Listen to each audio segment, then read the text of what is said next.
like this, but I do get this question a lot, so I wanted to address it this morning. Um, one of the things that we see a lot of entrepreneurs getting involved in is things having to do with clean energy.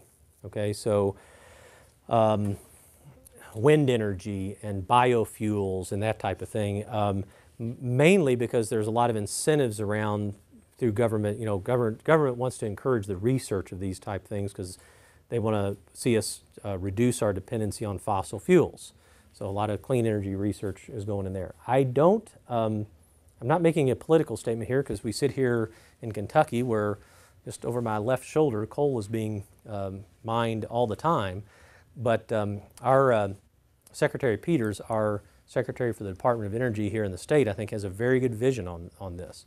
I mean, whether it's, you could argue whether it's 5 years from now, 100 years from now, 200 years from now, eventually coal is going to be replaced by some other type of energy source.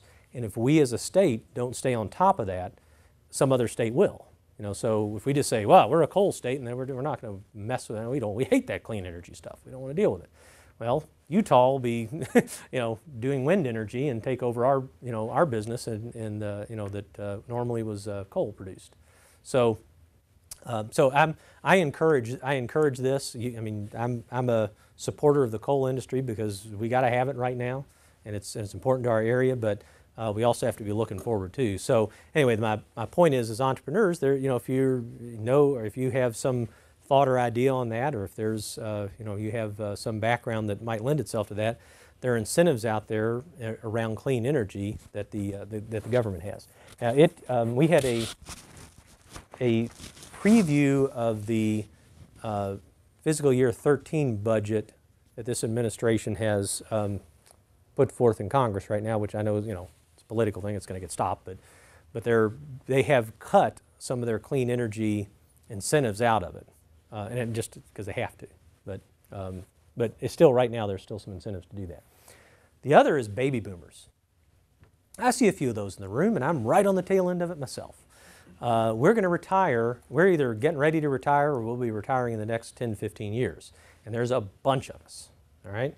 So there's going to be market for health care, other support services for the elderly. My wife has started a business because she sees the opportunity too, where she helps senior citizens, what they call age in place. She'll go in and help them modify their homes and get ADA, bathtubs, and help them, maybe move their upstairs bedroom downstairs and those kind of things. So she's in that business, and when she first came to me with that, I went, there's a market you don't have to research. It's going to blossom. Yes.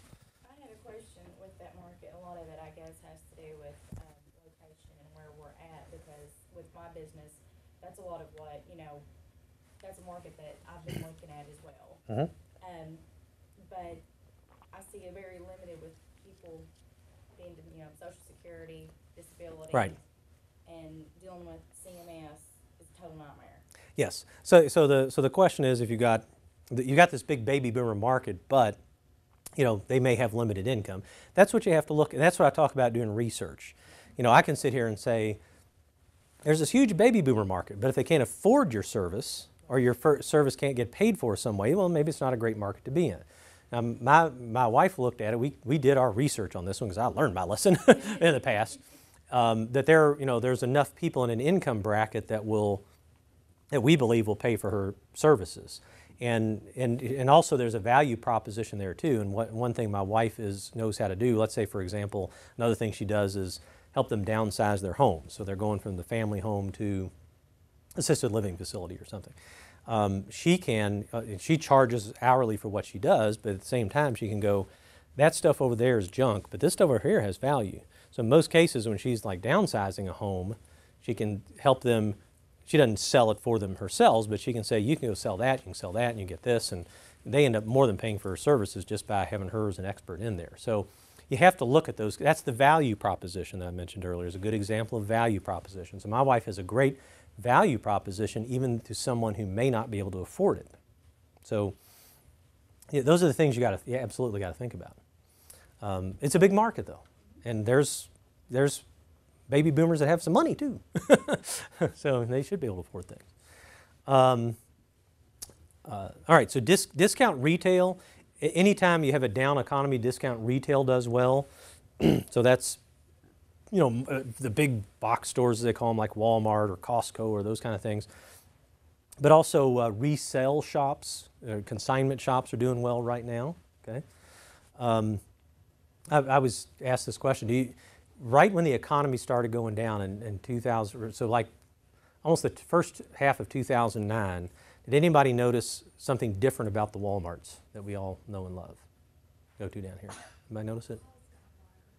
Aisles got wider, things got brighter, cleaner, because they knew that there was these customers up here that used to not shop with them. They were going to start shopping with them. They're going to start getting money conscious.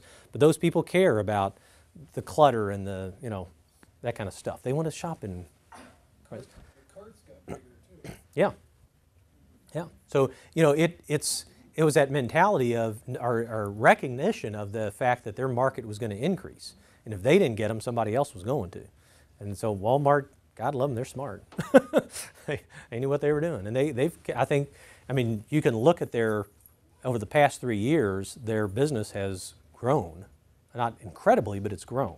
They've gotten new customers, kept them, which is the important thing, and but that's what they want to do is they say, hey, when the economy bounces back, we want these people to continue shopping with us and not going back to whatever store, okay, going to Lexington or whatever they might be have done before. The other side of that is local is very cool too. So you're seeing a lot of now some more local shops and farmers markets and that kind of stuff getting started, and that has to do with the economy as well.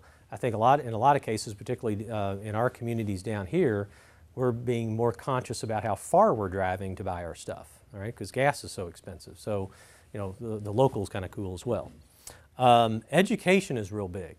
All of our community colleges here have skyrocketed in their enrollment because you've got, again, people who are either out of work or they were out of work, they found work, but they're not making what they want to make, so they're going back and getting new job skills and that type of thing. So if you can, if you've got an idea or a service to help somebody, educate themselves, that's, I've seen some of that stuff going on. Somebody used to sell something or have more like a professional service. They're turning themselves either completely into or also into a teacher and charging people to, I'll teach you how to do this, right? This is a job you can do, all right? Health and wellness. Say what you will about healthcare reform. I tell people this, anytime the government messes with something, whether you like it or not, there's opportunity. You can have a political stand and just want to stay away from it, but those entrepreneurs who are opportunists, whether they like the healthcare legislation or not, they're looking for ways to, how can I capitalize on this? This is going to turn things upside down. You may not like it, but if you're willing to capitalize on it, there's probably some things in there. And we're talking to a company right now who's doing, who's got this software that helps you figure out, because like with your healthcare insurance right now, and I think it's a genius idea. With your healthcare insurance right now, you usually have a choice of several different providers to go to, all right? Your health insurance carrier says you can go to Dr. this so-and-so or Dr. so-and-so or Dr. so-and-so, Dr. so-and-so, or this hospital, that hospital, you have choices. Do you realize the disparity in the price between going to this doctor and that doctor or that hospital and that hospital? Most people don't know, right? You do what your doctor tells you to. Go to Dr. Smith. You go to Dr. Smith.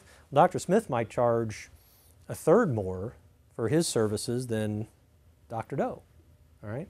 Well, some of that comes out of your pocket now, doesn't it? As your co-pays, sometimes, co-pays are usually the same, but if you have, you have an annual minimum to meet, those types of things. So, but the point is, like health insurance, more and more of that's going to happen. You're going to be paying more of the services yourself than you have in the past. That's the only way, health insurance is going to be, reasonably priced. So they're setting up a software that you can go on very easily and just look at your providers, and they'll have what those providers charge for that particular. So if you need a colonoscopy, you'll see what such and such hospital charge for a colonoscopy, and they've shown me actual data, and sometimes it's double, from one place to another for a procedure. So they saw an opportunity. Hate the healthcare reform, but they said, we're going to take advantage of it. So, yeah. You mentioned a while ago, there may be, for low-income people, there may possibly be help, governmental help.